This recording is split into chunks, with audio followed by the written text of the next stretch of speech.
Hola, muy buenos días a todos, bienvenidos. Es para nosotros un gusto que se estén ya conectando e ingresando a este espacio que desde RIA Smart Health hemos propuesto traer para ustedes a partir de una conferencia muy interesante que tuvimos la semana pasada en el Summit de Oncología 2024. Vamos a dar un par de minutos mientras se unen el resto de personas. Mientras tanto, los invitamos a que vean este video y ya arrancamos.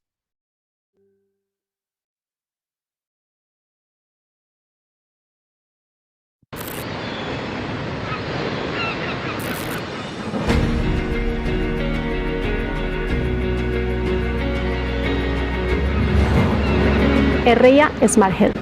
Innovación, liderazgo y co-creación para la mejor salud de las personas en Colombia y América Latina. Organizamos en Cartagena el Summit de Oncología 2024. Sin lugar a dudas, el mejor espacio en el que los tomadores de decisiones del sector salud co-crean, aprenden y comparten para la mejor salud de las personas.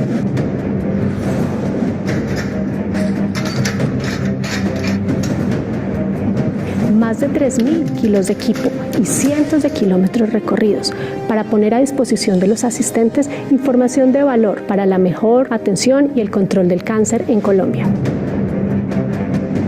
Es un honor dar inicio a este espacio que reúne a líderes y profesionales de la salud comprometidos con mejorar la atención oncológica en nuestro país. Y la pregunta más importante para los colombianos surgió en el Summit de Oncología 2024. De todas las 120 patologías que se abarcan en la palabra cáncer, ¿conoce usted su riesgo de cáncer? Entonces eso varía según la edad, según el género, según las características fenotípicas, si es obeso, si no es obeso, si ha fumado, si no ha fumado, si hace ejercicio. Entonces, ¿conoce usted cuál es su riesgo de cáncer? Hubo paneles y conversatorios muy interesantes, orientados a avanzar contundentemente en el control del cáncer en Colombia. En Colombia tenemos un gran reto para recuperar la vacuna contra el cáncer de cuello uterino y otras enfermedades asociadas al BPH, que son cáncer de cavidad oral, en fin. Entonces tenemos que recuperar la vacuna contra este tipo de virus y participar en los programas para los adultos. Entonces la mujer tiene que hacerse la prueba del virus del papiloma humano, hacerse el tratamiento si tiene lesiones preneoplásicas. La población mayor de 50 años, mamografía en las mujeres, sangre oculta en los hombres. Es decir, el gran capítulo de la prevención reduce la tercera parte de la carga de la enfermedad por cáncer. Uno de los tópicos principales ha sido cómo impactar desde los aseguradores, pagadores, prestadores y el gobierno el control del cáncer en Colombia. Desde el punto de vista asistencial, la integralidad y la oportunidad en la atención son indispensables. Ojalá tuviéramos instituciones que puedan ofrecerle la totalidad de los servicios de cáncer a los pacientes en un tiempo suficientemente oportuno para que la enfermedad no avance mientras el paciente es atendido. ¿Y qué debemos hacer desde la prestación de servicios de salud para tener una mejor atención oncológica? Uno de los grandes avances en el tratamiento del cáncer es la inmunoterapia y aquellos medicamentos sistémicos que le apuntan a blancos moleculares específicos. Por eso se habla de una medicina personalizada. Se identifica el tipo de mutación o de alteración molecular y si hay el medicamento específico, tendremos una medicina personalizada. ¿Y cómo está Colombia en relación con el mundo en la atención del cáncer? Colombia, con referencia al mundo, está muy bien. Tenemos centros oncológicos con todas las condiciones, tenemos personal formado en universidades de todo el mundo que atienden en Colombia. Tenemos un servicio de salud que le ofrece al paciente todo lo que necesita de su tratamiento. Estamos a la altura en las innovaciones tecnológicas terapéuticas para el cáncer. En estos espacios, tomarse un café aclara el pensamiento. Tomar una foto guarda contenido de valor. Escribir para no olvidar es una constante. Pero qué cierto es. Preguntar para aprender es siempre una ganancia. Pero como en todo lo bueno, el tiempo se acaba. En RIA Smart Health existimos para crear hechos y transformar realidades.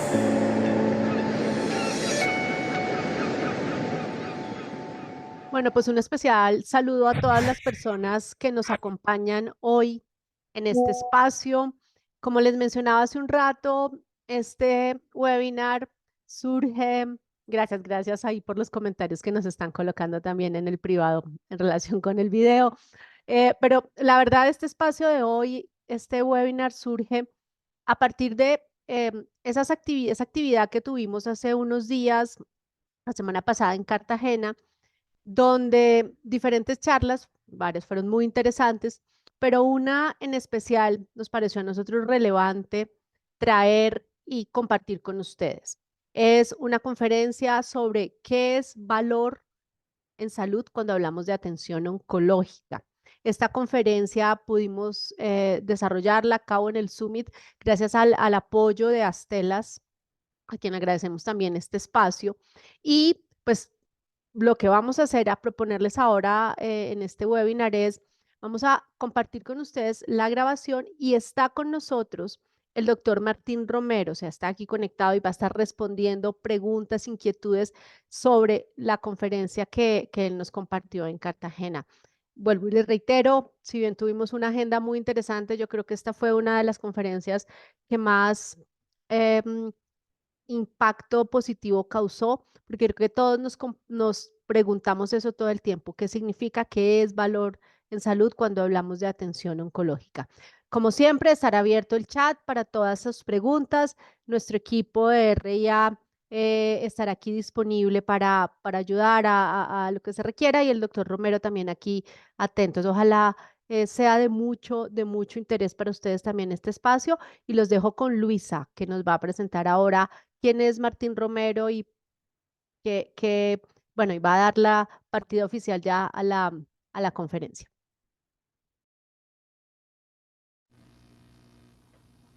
Bueno, muy buenos días. Gracias, doctora Sandra. Bienvenido, el doctor Martín Romero Prada, director ejecutivo del grupo Proyéctame. El doctor es médico con maestría en Economía de la Salud, doctor en Salud Pública de la Universidad Nacional de Colombia, con tesis laureada en estudios de calidad de vida relacionada con la salud. Es investigador senior y tiene más de 300 publicaciones. Asesoró desde su empresa a diferentes empresas del sector salud, en especial acompañando a las principales empresas de medicina prepagada y EPS en temas de análisis de economía de la salud, gestión de riesgo y valor en salud. Al doctor Martín Romero agradecemos que nos esté acompañando y a todos pues una cordial bienvenida.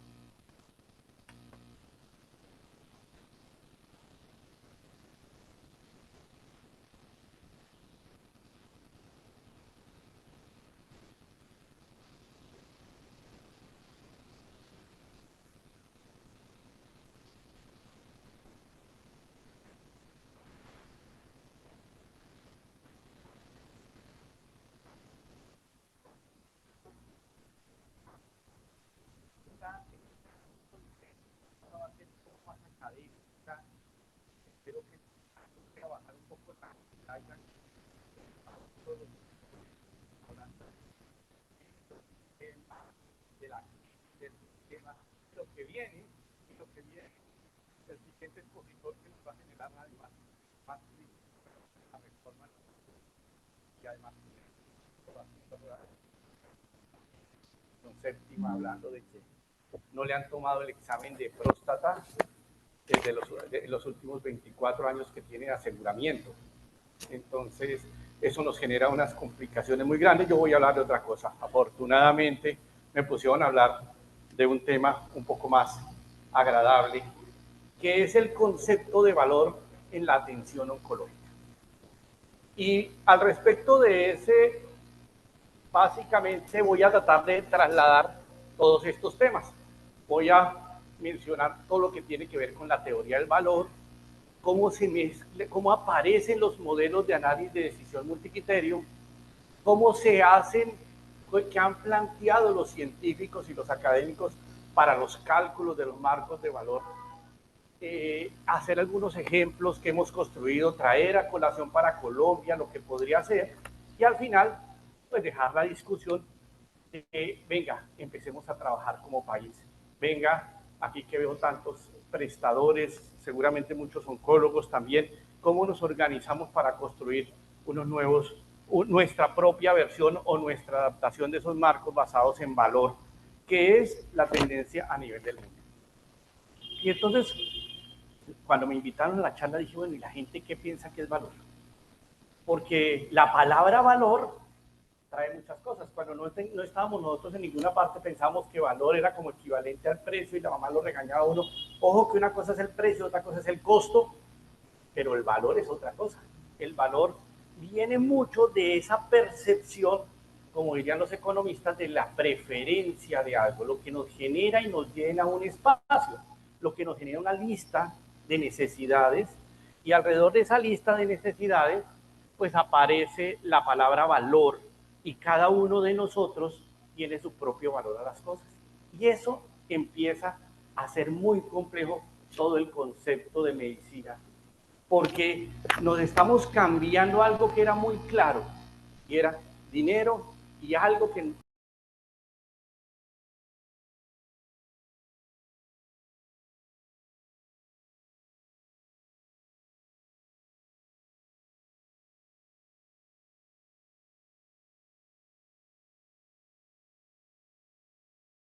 de los que estamos acá, que debemos ser casi 100 personas, tenemos nuestra propia lista de deseos, nuestra propia lista de preferencias, y por lo tanto a cada una de esas cosas le vamos a dar nuestro propio valor. Y seguramente algunos tienen muchísimo valor venir a la conferencia, otros tienen mucho más valor para salirse en esta parte allá y irse a la playa. Casi todos estaríamos en playa. Pero vamos a hacer el sacrificio de estarnos aquí. Y les agradezco que hagan el sacrificio de estar acá escuchándome hoy. Y entonces aparece y empieza uno a buscar donde cuento que los economistas nos metimos en eso de los modelos basados en valor, de los cálculos para hacer evaluaciones basadas en valor.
Con una importancia diferente para cada uno de los actores. Entonces empieza a ser muy complejo esto, y ahorita vamos a discutir por qué nace esto, porque seguramente lo de costo efectividad no nos resolvía todo, y cambiamos la dinámica de la ecuación.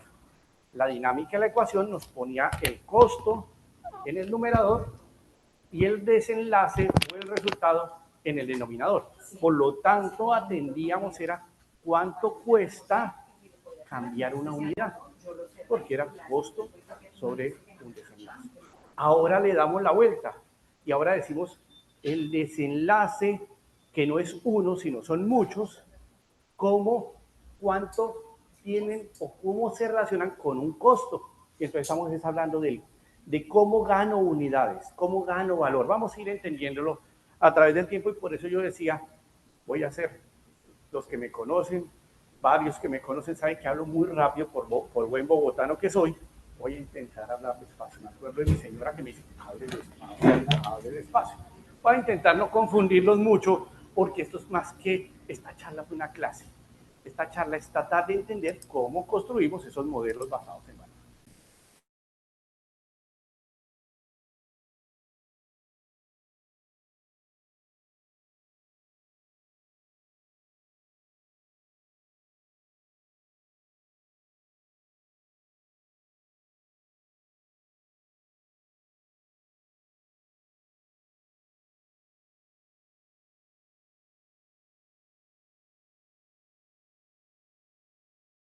Es bien diferente, porque además aparecen múltiples resultados y la decisión se vuelve mucho más difícil de tomar, pero mucho más interesante porque nos permite visualizar cada uno de los elementos. Por supuesto, es buscando ¿qué? Buscando ese conflicto que se establece en la decisión, en donde está, por un lado, el paciente, por el otro lado está el familiar del paciente, por el otro lado está el pagador, por el otro lado está el Estado, por el otro lado está el productor o la industria farmacéutica, y cada uno con sus propias inquietudes, necesidades, prioridades. Y esa allá la habíamos dejado reflejada en solamente en la costo-efectividad y en el impacto presupuestal, y eso no le solucionaba.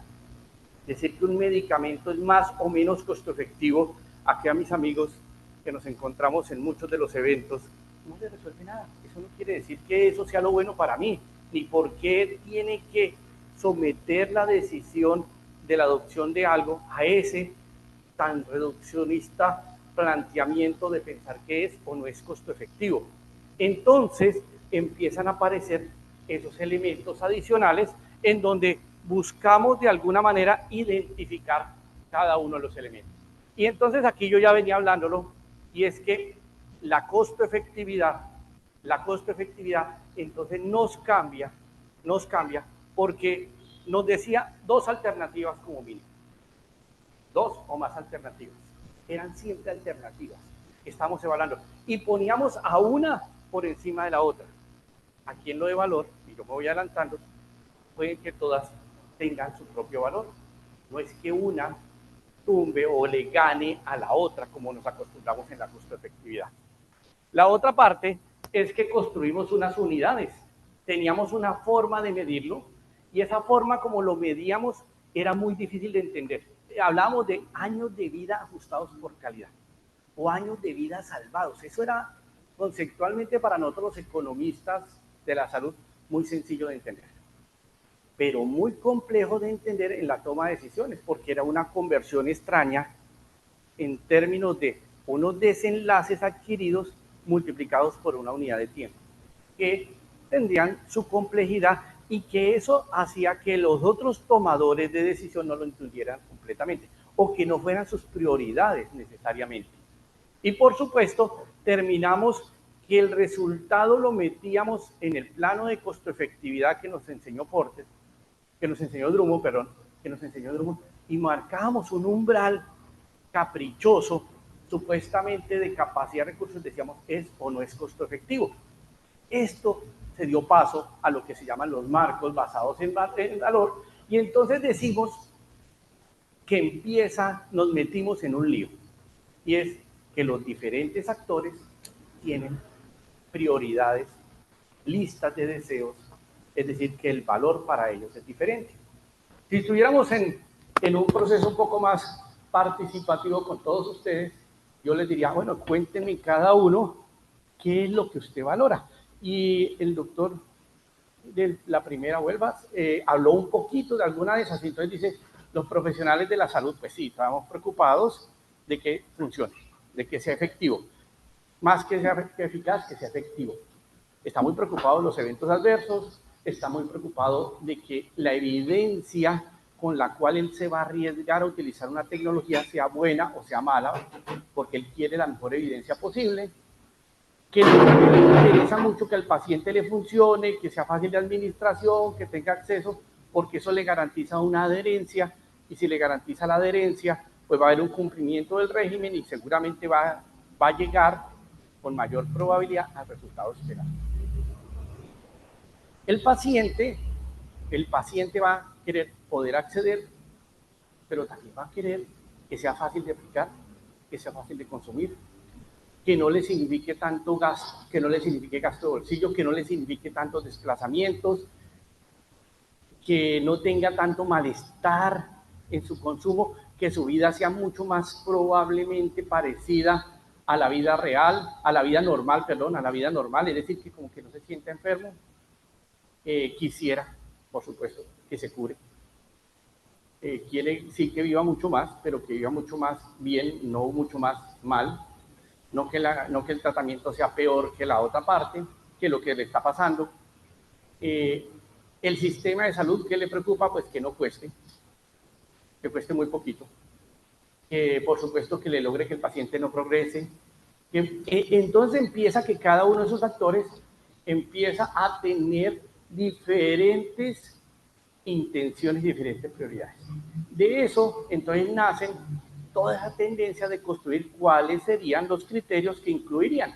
Y entonces incluyeron los que tienen que ver con la calidad, los beneficios de la tecnología, ya hablamos de eficacia, efectividad, perfil de seguridad, y se incluyeron los de calidad de los estudios, los desenlaces, es decir, el resultado tanto en efectividad como en calidad de vida, en donde cogió mucha importancia la calidad de vida, no simplemente la de medida en años de vida ajustados por calidad, o sea, la de utilidad, sino la calidad de vida real, en donde dice el paciente me siento mejor y mejoro los síntomas, que es un poquito más amplio que la simple versión de convertirlo en años de vida ajustados por calidad, que la calidad de la innovación, los costos, el impacto económico, el acceso, la equidad que significa, la percepción de los cuidadores que se nos habían olvidado y que en la evaluación económica no nos cabían por ningún lado, y otro poco de actividades sociales que están allá.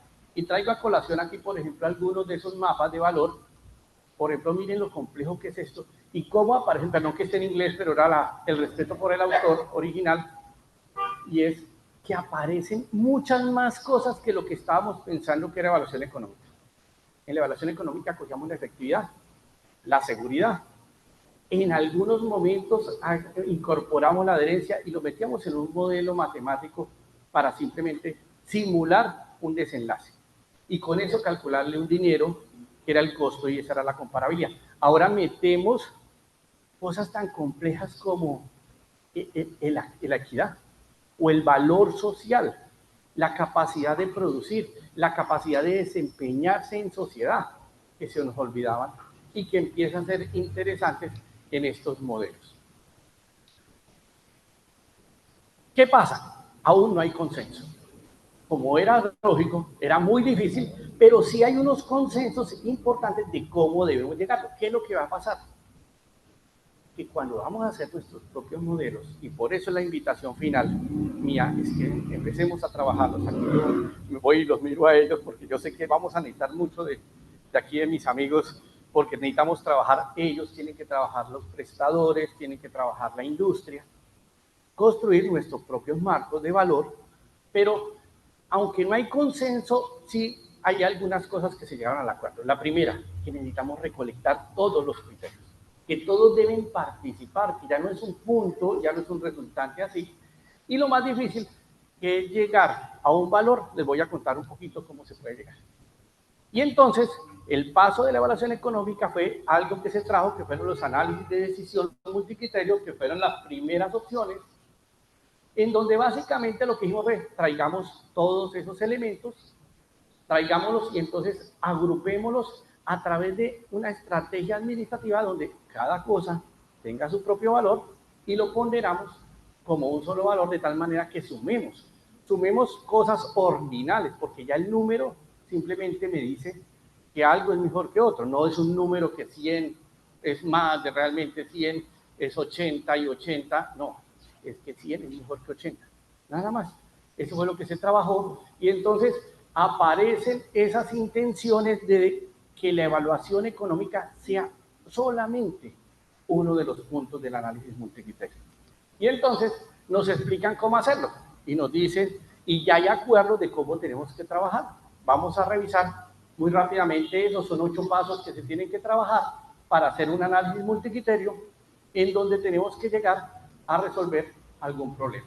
Entonces, ¿qué implica? De alguna manera que creamos unos criterios, les asignamos un número, le ponemos una característica, calificamos esa característica y vamos llegando a la calificación final. Básicamente, voy a pasar muy rápidamente esta parte, entonces definimos el problema, identificamos toda la información que hay, revisamos toda la evidencia que no siempre es científica, ya no es, como nos decía el manual de Lietz, si el artículo no está publicado en una revista de categoría 2 o categoría B o categoría no sé qué cosa, si no es un artículo completo no se lo puedo recibir, sino que la evidencia puede ser más valiosa, la experiencia de una institución, la evidencia del mundo real puede ser más importante. Recogemos todo eso, encontramos y conversamos con los tomadores de decisión y escogemos los criterios. Escoger los criterios es lo más complicado, porque es decir, ¿qué pesa para cada uno? Y cómo se dan, eso es hermoso cuando lo está haciendo uno con la participación del doctor, esas fuerzas de poder. Porque aquí el señor me jala para un lado, pero aquí la doctora me jala para el otro lado, pero allá mis amigos, están sentados allá al final, jalan para el otro lado, y cada uno jala para su propio lado, y matemáticamente, que es la ventaja de los que nos gustan las matemáticas, yo soy capaz de construir el punto más perfecto para los tres, matemáticamente. Seguramente el punto más perfecto para los tres significa sacrificio de ellos y sacrificio de ellos. Pero el punto más perfecto para los tres significa la mayor ganancia posible de ellos y de ellos. Y eso es lo que quiere hacer el modelo. Y entonces escogen los criterios, se escoge el método, que es lo último que voy a presentar en la charla, una forma súper bonita de llegar al tema, y le damos unos pesos y después los que nos dedicamos a hacer estas cosas nos ponemos y aplicamos los criterios. ¿Qué es aplicar los criterios? Si se definió que un criterio es la sobrevida global, pues definimos cuál de las tecnologías da más sobrevida global. Esa es la parte más sencilla. No que si el otro criterio es el que mejor calidad de vida perciben los pacientes, pues vamos y aplicamos una encuesta en pacientes o buscamos información de que la hayan aplicado. Y vamos recolectando y aplicamos el cuadrito que se armó. El difícil fue llegar a esa decisión de esos criterios, y eso es lo que se ha venido trabajando en estos marcos relacionados con valor. Esta misma es la misma, esto simplemente es para decir que ya estamos de acuerdo cómo hacerlo. Hacerlo es lo que está difícil. Hacerlo es lo que es un poco difícil. En oncología más complejo. En oncología viene a ser un poco más complejo. ¿Por qué? Porque tenemos unas personas en una condición diferente. Y más cuando queremos evaluar tecnologías en unos momentos extremos de las enfermedades en donde ya sabíamos que no teníamos mucha opción. Y ahí donde empezamos a criticar, fue más fuerte la crítica frente a las evaluaciones económicas. Porque hablar de un año de vida salvado en un paciente que tiene una expectativa de 6 meses de vida es muchísimo, es duplicarle su vida. Y un año de vida no es nada cuando nos ponemos a compararlo contra una tecnología o contra una condición de vacunación que va a vivir 85 años. Entonces, por un lado, yo me puedo ganar los 85 años y por el otro lado me gano 6 meses. Y esa era la gran dificultad que teníamos, porque cuando queríamos mostrar algo y hablábamos con los pacientes, decíamos, sí, es muy poquito. No, no es muy poquito, es el doble de su expectativa de vida. Y el doble de su expectativa de vida es muchísimo. Yo no quisiera vivir 180 años, por supuesto que no, pero imaginemos que uno pueda duplicar su expectativa de vida. Eso es muchísimo en un tipo de paciente. Entonces, pensemos que en términos de modelos basados en valor, o modelos buscando esta parte, se han trabajado muchas estrategias. Los americanos han trabajado desde el Instituto de Salud de ellos, un modelo, la Sociedad Americana de Oncología Clínica también ha manejado otro, los europeos han construido otro, organismos desde el NICE, desde el Sistema de Salud Inglés, han construido también sus propias versiones, y vamos a verlo rápidamente, que será mi tarea. En la NCCN o sea, del sistema americano, del sistema de salud americano, construyó un modelo muy agradable de ver, muy difícil de comparar por los resultados que da, porque es demasiado light en las calificaciones que le puede dar. Es decir, casi todo puede sacar la misma calificación. Es muy difícil no sacar las calificaciones. Interesante es que ellos meten la eficacia, la seguridad, la calidad de la evidencia, la consistencia de la evidencia y algo que se podría traducir en español como el acceso, como la accesibilidad, en donde incluyen todas las demás cosas. Miren que es muy clínico, y esa es la gran crítica que han tenido todos estos modelos, y es, dejan muy poquito de lo económico, que era lo que nos preocupaba a todos nosotros, y entonces, ¿cuál es el riesgo de esto? Que el tomador de decisiones en términos de financiamiento no encuentra el espacio. Y le agregan algo que era inherente, más no requisito, en la evaluación económica, que es que le agregan todo el tema de la calidad de la evidencia. ¿Qué quiere decir? Que aquí empieza a pesar mucho si la información con la que se consiguen los datos tiene buena calidad o no buena calidad. Y aquí ellos califican todo de 1 a 5. Por ejemplo, en la eficacia dice si es muy efectivo o si su manejo es puramente paliativo. Y si es puro paliativo, es decir, que simplemente atiende los síntomas sin mejorar la enfermedad, sin retrasar el progreso de la enfermedad, le va a dar 1. Si mejora mucho, va a ser 5. Y eso lo convierten en unos bloques, no marca, en unos bloques en donde cada tecnología va a pintarse allá como esa que está a la derecha, que está ahí. Un ejemplo que yo quise traer, porque nosotros hicimos el ejercicio para la misma tecnología en los diferentes modelos, lo publican ellos el año pasado, y aquí tenemos apalutamida, daralutamida, enzalutamida, y estos son los resultados. Estos son los resultados. Y uno ve azulitos, los cuadritos azulitos, es donde completó puntaje más alto, y los cuadritos blancos fue lo que no quedó.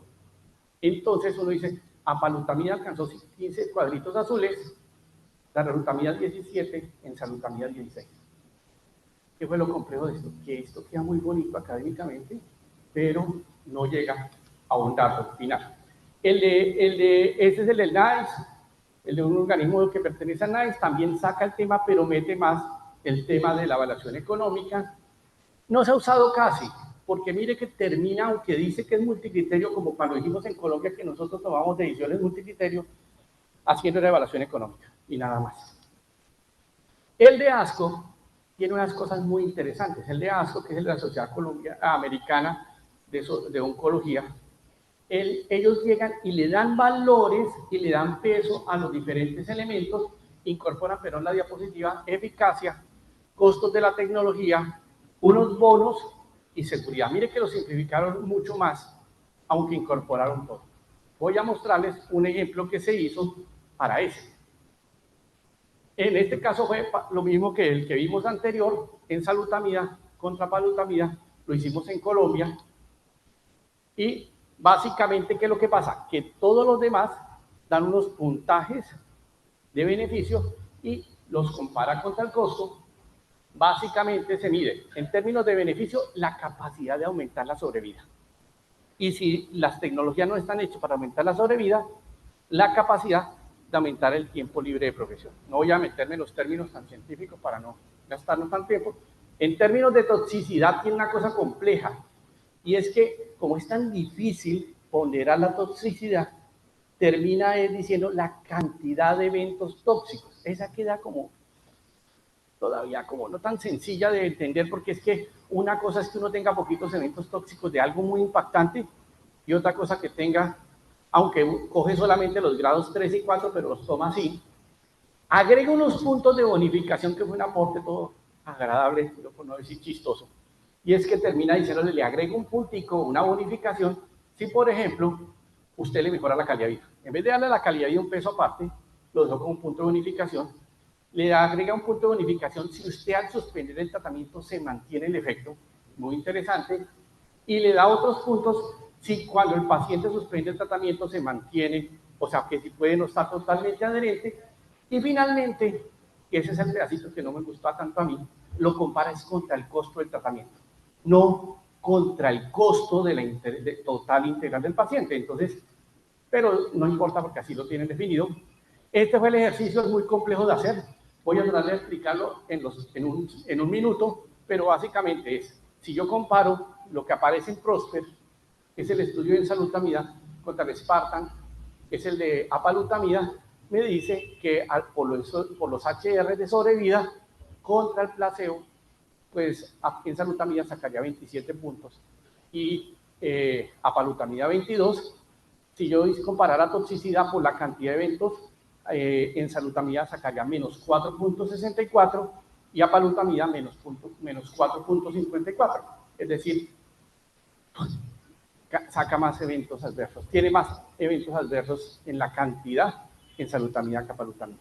Cuando yo veo los puntos de bonificación, entonces ambos sacan puntos de bonificación en términos de mantener sobrevida, más allá que la que saca el placebo. Cuando veo los puntos de bonificación en términos de calidad de vida, encuentro que los estudios de enzalutamida reportan beneficios en términos de calidad de vida que no lo logra demostrar apalutamida, por eso saca 10 y saca 0. Al final, en esta indicación, sacaría 48.36 contra 33.46. ¿Qué es ahí donde empiezan las dificultades? ¿Es 10 más? ¿Es 12 más? ¿Es 15 más? No, simplemente tiene un valor mayor con diferentes grados de importancia y el costo por régimen para ese momento cuando hicimos el ejercicio significaría un poco más costoso el de apalutamida que enzalutamida, lo que implicaría básicamente que para esta indicación, que es cáncer de próstata resistente a la castración no metastásico, implicaría que la cantidad de dinero que hay que invertir para un punto es menor en enzalutamida que apalutamida. Conclusión, esto nos permite unir otras cosas de manera diferente, nos permite identificar todas las cosas de manera diferente y en vez de lo que hacíamos costo por efecto, lo que decimos un efecto, ¿cuánto tengo que invertir? Es como parecido llegar al número necesario a tratar que nos enseñaban en epidemiología. Y este es el mismo resultado en otras indicaciones, cáncer de próstata hormonosensible metastásico, que son indicaciones de enzalutamida y apalutamida. El ejercicio, no puede llevar 40 minutos. El ejercicio es mostrar que cambiamos, que metimos unos elementos adicionales ahí, que tienen unos valores. Y ustedes ven ahí que cada uno, ¿qué permite ver? Lo que no veíamos en la evaluación económica, ya no es un resultado, ya son elementos. ¿Qué queda pendiente todavía en ASCO? ¿Y dónde quedan los pacientes? No les preguntan, no aparecían. La teoría los tiene, pero el modelo todavía no los tiene. Sin embargo, pues aquí está el artículo, este artículo está publicado. Yo creo que aquí mis amigas son capaces de, pues, pueden participar en la charla, no es privada, la pueden pasarse a las personas y pueden bajar el artículo para verlo completamente por el tema. Hicimos otro parecido ya metiéndole más Colombia. Y más Colombia fue que empezamos a decir, venga, démosle valor a Colombia, ¿vale? Démosle valor a la costo efectividad, démosle más valor a la calidad de vida para que haya un espacio para los pacientes, quitémoslo de las colas y démosle pesos separados a cada uno de los elementos. Entonces aquí le metimos, mantenemos lo de la calidad de la evidencia y básicamente que no voy a modificarme más, simplemente mostraba eribulina contra otros medicamentos en otra condición de cáncer y el problema son los ponderadores. Entonces, si bien yo le soy capaz de sacarle un valor, dependo de que esto pese a mi antojo. Pese a mi antojo es, yo escojo cuánto pesa cada cosa. ¿Qué hay que hacer? ¿Qué no hemos resuelto todavía? Y es la invitación el día de hoy a todos ustedes que están acá y los que me van a escuchar por allá en una cosa que van a pasar por internet. Todavía tenemos grandes problemas con los criterios. Tenemos que seguir trabajando los criterios. En la lucha, de los poderes que hay, paciente, prestador, familia, vendedor, Estado, en términos de que lleguemos a un acuerdo en lo que es importante y no es importante. Dificilísimo, pero solucionable, lo del peso de los ponderadores. Y difícil de concluir, hay que trabajar mucho en el entrenamiento de entender qué son cada criterio, porque eso va a permitir que cada actor tome su decisión. Si mi prioridad es paciente, Yo podría estar tomando decisiones con algunas cosas con más peso que otras. Me importaría menos el impacto presupuestal, me importaría más seguramente los eventos adversos y la calidad de vida. Y cada uno va a tener sus propias conclusiones. Rápidamente, ¿cómo resolver el tema de los ponderadores? Que es la cosa más difícil que era. ¿Qué pesa más? En ASCO todo pesa por igual. O sea, todo vale el mismo porcentaje, eso no queda bien. O sea, no puede pesar lo mismo la calidad de vida que el impacto presupuestal. Indudablemente eso no puede pesar exactamente igual. Ni puede pesar igual el costo de la tecnología y la calidad de la evidencia. No pueden pesar igual, pero en ASCO está más o menos así. Entonces hay diferentes métodos. Básicamente son métodos matemáticos muy complejos en donde construimos unas fórmulas matemáticas y recolectamos a las personas. Voy a explicar este que es el más complejo, pero es el más útil. Estos son modelos basados en pura economía de la salud, en pura economía pura, en donde estamos en la teoría de los juegos y donde decimos que las personas en su inteligencia van decidiendo por las cosas. Y los ponemos a jugar y les ponemos a hacer. Bonito hacer un ejercicio con todos ustedes, por ejemplo, para calificar los criterios. ¿Qué se hace? Se construyen escenarios como estos que se ven acá y la persona empieza a contestar hasta que el modelo matemático identifica que mis preferencias son unas frente a las otras. Es decir, yo construyo mi lista de preferencias y aparecerá la efectividad, la calidad, el elemento y con datos ciertos. Y al final, simplemente, yo voy a poder decir la calidad de vida para las personas en Colombia vale para esta condición, con esta información, el 18% pesa, el 10% pesa el costo y estamos con la información de todas las personas y con eso quedaría resuelto esta parte. Conclusiones. Los modelos basados en valor, los modelos de evaluación de valor ya están, queremos trabajarlos. Necesitamos trabajar el colombiano, necesitamos trabajar un poco nuestra propia versión en donde realmente abramos el espacio y la participación de todos. No podemos seguir quedándonos simplemente con estos modelos. Y gracias, ahí está mi celular y mi teléfono que me están diciendo hace rato que yo tenía tiempo. No me dieron 40 minutos. ¿Cierto? No me dieron 40. Bueno, ¿tenemos preguntas en audiencia? Claro, profesor. Doctor Martín, muchas gracias. La verdad es que lo conozco y nos dio la oportunidad a muchos líderes de organizaciones de pacientes de involucrarnos en esto que acaba de presentar, que tiene mucho valor. Gracias. Para nosotros es precisamente encontrar y escudriñar ese concepto de valor. Que hablábamos con Néstor que desde muchos puntos de vista es objetivo, pero también es muy subjetivo. Sobre todo en el momento en que se le puede aplicar una encuesta PROM a un paciente, puede ser que esté recibiendo una buena tecnología y eso le genera algún tipo de percepción respecto a. La pregunta es la siguiente. ¿Cómo ve usted este proceso en Colombia del involucramiento de los pacientes en esas evaluaciones de tecnología para puerta de entrada, los 72, y cómo podríamos incluir los servicios de eso? Bueno, usted me la pone muy difícil porque a usted me gusta meterme en los temas públicos que sabe que no son mi más gusto. Bueno, pero que sí es cierto. Si no están los pacientes no tiene sentido.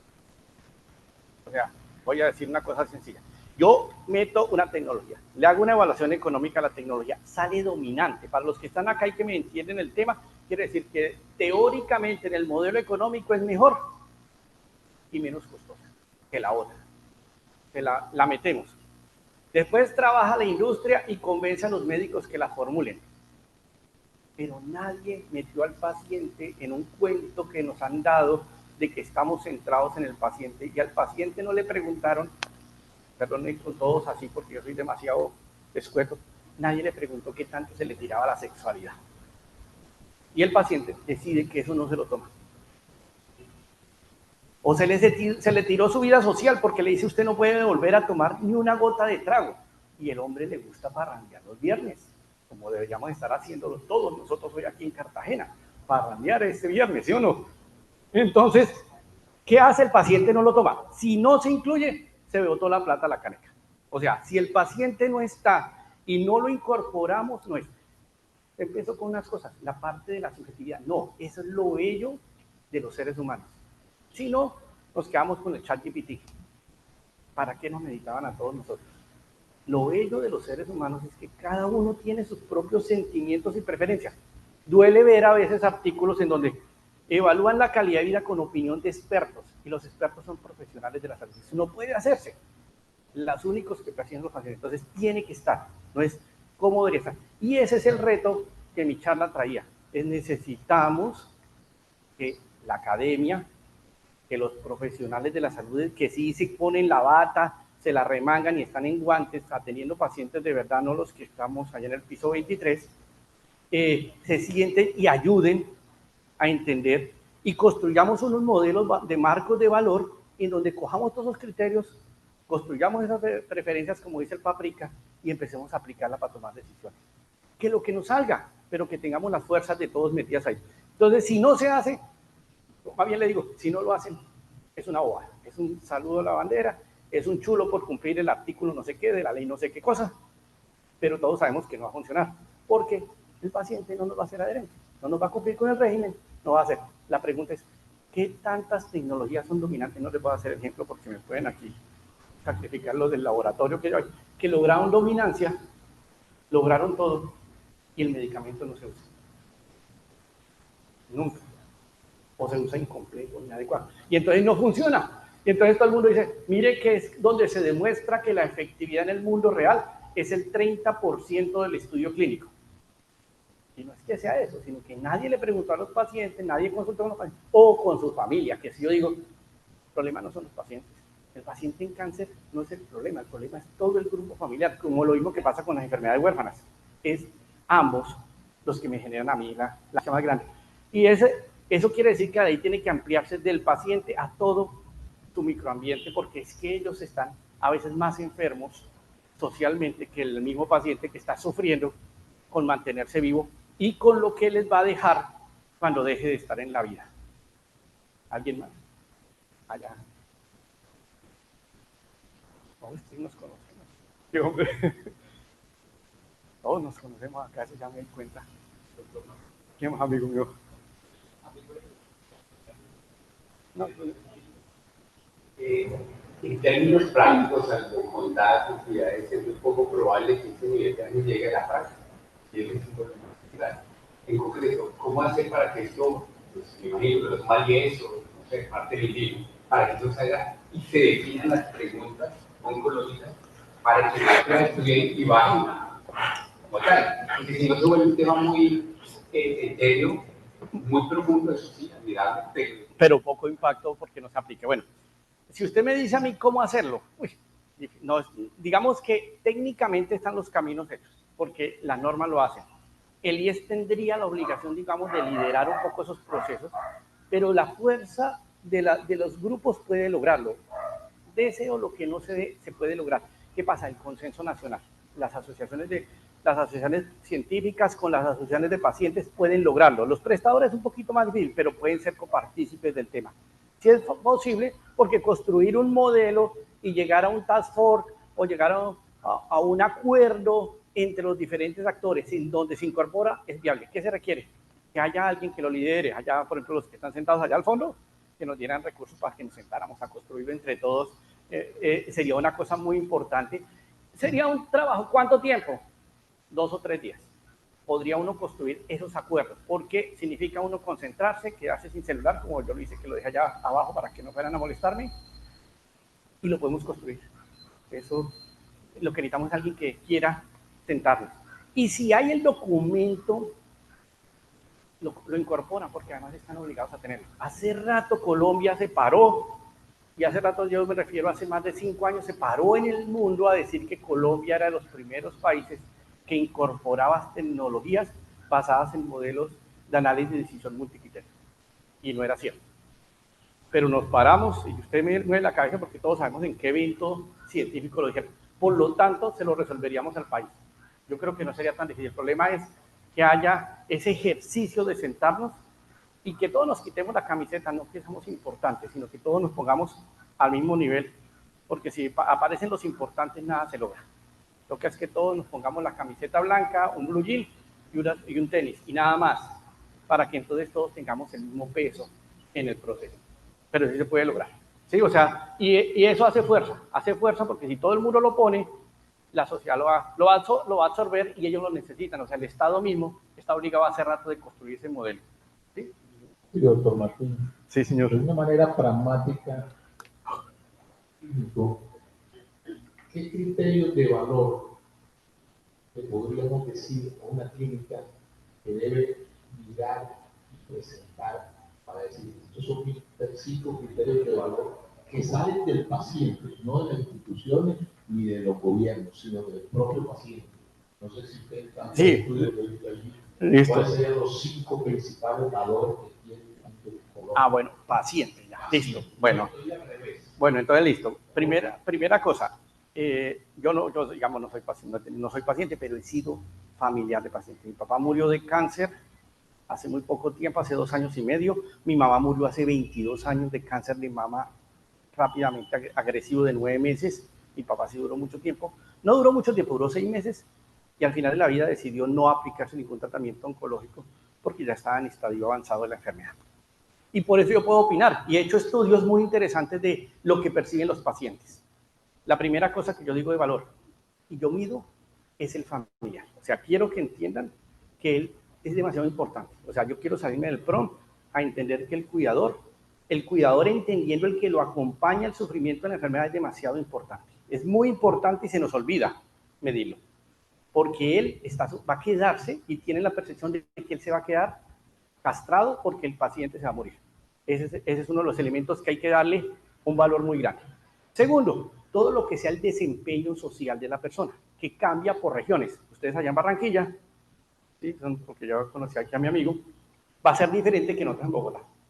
Y eso hace importante, es el otro elemento, que tanto por la enfermedad y por el tratamiento le sacrificamos sus funciones sociales. Esas funciones sociales son muy valiosas, son las que le generan valor, es por las cuales el paciente tiene razón de vivir. Por supuesto, el paciente quiere ser autosuficiente. O sea, la autosuficiencia del paciente, la no dependencia es fundamental. Hay uno no solucionable fácilmente, que está por ahí en marca una cosa que se llama toxicidad financiera. El paciente requiere un apoyo muy importante, no por el que no pueda comprar los medicamentos, sino por el desastre económico que percibe ante la enfermedad de cáncer. El paciente de cáncer percibe que se le acabó la vida y que todos los ahorros de su vida se van a agotar en su enfermedad y va a dejar a su familia sin respaldo económico. Ese es un elemento que es muy valioso y que más allá de que demos el tratamiento o no demos el tratamiento, deberíamos estar apoyando a sus pacientes de manera importante. De pronto no sé si eso tiene que ver con eso. Por supuesto, el paciente quiere tener sobrevida, pero quiere tener comunicación real. Entonces, él quiere ser comunicado, quiere tener autosuficiencia, quiere no dejar quebrada la familia, quiere, por supuesto, ojalá curarse la enfermedad, pero él en su fondo entiende que no va a ser posible en la mayoría de los casos. Eso es básicamente. Y agrega al paciente, a los cuidadores, a la familia. La familia no la atendemos ni en las huérfanas ni en el cáncer y son más importantes. Y para cerrarla ahí, porque usted me preguntó, pero ya me traje a la colación algunos de los pacientes con cáncer, de lo que más sufren es de insomnio, del mal desempeño sexual porque no saben cómo comportarse ante eso y de la toxicidad financiera. Son las 3 cosas, más allá del dolor y de la fatiga y de todas esas cosas que son inherentes a la enfermedad. Los pacientes sufren más de eso. ¿Por qué? Porque ese es el apoyo que nos hace falta darles. Un aplauso, por favor, para el doctor Martín.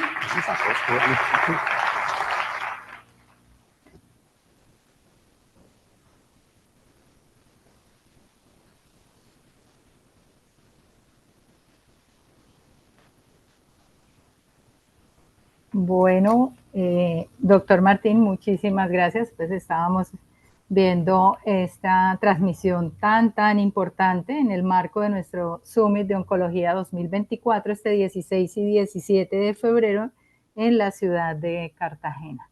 Doctor Martín, por aquí hay un par de preguntas bastante interesantes para que por favor nos ayudes con ellas. Bueno, Ángela, con mucho gusto. Yo contesté ya una en el chat que me preguntaban sobre como una definición de valor, entonces ya quedó ahí contestada, creo. Bueno. Ok, perfecto, sí, esa era la primera. Y la segunda dice, ¿la construcción de marcos de valor debe hacerse desde el asegurador o desde la industria? Yo creo que ni desde uno ni desde el otro. Lo que yo planteo es que tiene que ser un trabajo conjunto entre las diferentes partes, donde deben estar actuando todos. ¿Por qué? Porque si no, siempre vamos a entrar como en una visión reduccionista frente a quien lo hace.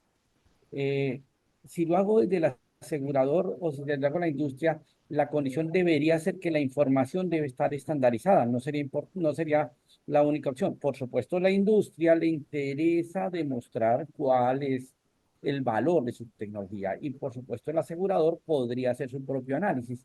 Pero la realidad es que son trabajos que deben ser participativos. Yo insisto en la importancia de que estén todos los actores que se unan, que se acuerde fundamentalmente la metodología, los criterios que se van a incluir y que se hagan análisis muy objetivos para establecer el peso. Después, que la industria facilite la información para la calificación de los criterios o que sea el asegurador el que haga la calificación de los criterios no sería lo más crítico, porque técnicamente a todos les debería dar similar. Gracias, doctor. Hay otra pregunta. Desde el punto de vista, ¿en qué criterio del análisis de valor se puede incluir al software de salud orientado a oncología?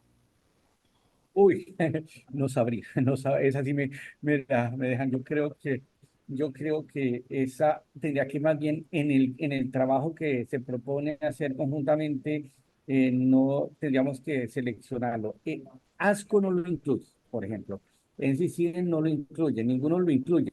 Me dicen, es que es demasiado importante tener el software. Uno a veces, yo estoy de acuerdo, seguramente va a ser muy importante, contener la información va a ser muy importante. Por eso, esa parte inicial del diseño donde aparecen los criterios, ese criterio no lo había visto, se vuelve muy interesante, es muy retador evaluar qué tanto es. Yo solamente diría, lo importante que hay que entender es que hay algunas cosas que son el medio y otras cosas que son el fin. Para ninguno de los casos el software sería un fin, sería un medio para llegar a muchas cosas. Entonces, seguramente poder contar con información adecuada indudablemente generaría mayor valor, pero es inherente a la operación esperada. Muchísimas gracias, doctor Martín. De verdad que es un gusto poder contar con ustedes, a nuestra amable audiencia. También recordarles que nos ayuden, por favor, con la encuesta de satisfacción. El video lo enviaremos en un correo de cierre junto con el certificado de participación. Listo. Bueno, Ángela, muchas gracias. Sandra, a todos los participantes, muchas gracias. No, gracias a usted, doctor, y a todos, pues, y a Astelas también agradecerle por este maravilloso espacio. Los esperamos nuevamente. Gracias, doctor Martín, a todos una feliz tarde. Muchas gracias.